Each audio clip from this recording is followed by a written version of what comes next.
Mystery and enigma are right at the heart of Modigliani. He comes out of a world of the occult and symbolism, and there's always something esoteric about his greatest pictures. No one has seen this painting for almost 100 years, and there's no better painting, I think, to capture this mystery than the sublime Jeune Homme Assis.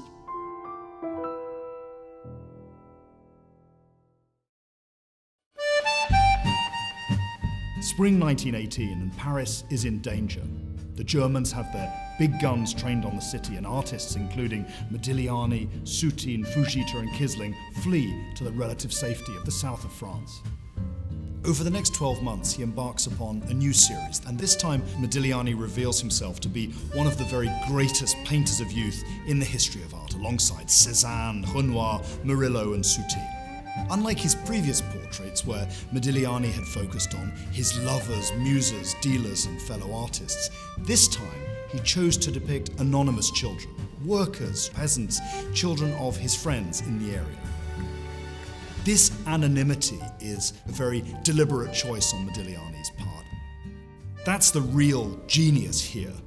This is a profoundly real boy sitting in front of Modigliani, but what the artist finds within him is a universal truth, almost an archetype of youth. Unlike traditional portraiture, he gives us very few clues to explain the occupation and status of his sitters. Instead, he focuses on their dignity, their pathos, and their humility.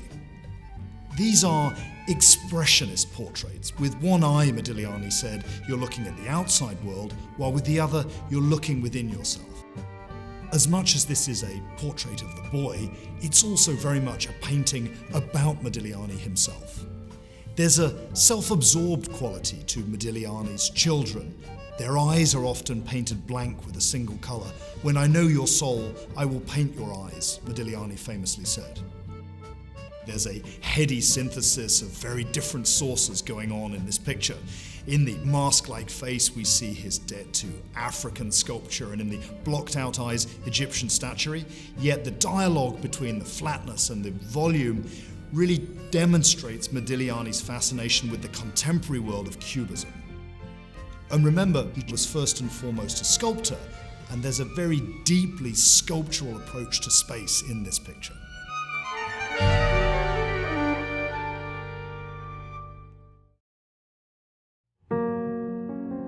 Modigliani's stay in the south of France was organised by Leopold Zborowski, a pivotal figure in his life. Zborowski was, from 1916 onwards, not just Modigliani's principal dealer, but he was also more than that. He was a friend, a mentor, a guiding star. Zborowski also played a critical role in the history of this painting. He was at this time paying Modigliani a monthly stipend, and in return receiving the majority of his artistic production. He kept the painting until 1927, and in that year sold it to a distinguished private collector, and it's remained within that family ever since. Modigliani only painted 10 of these great portraits of boys, and what is so riveting about this sublime image is that this one was only known from an old black and white photograph. No one has laid eyes on this picture for almost 100 years. Modigliani once confided that what his art was really about was the instinctive mystery of the human race. It's impossible not to feel that sense of mystery standing in front of this painting.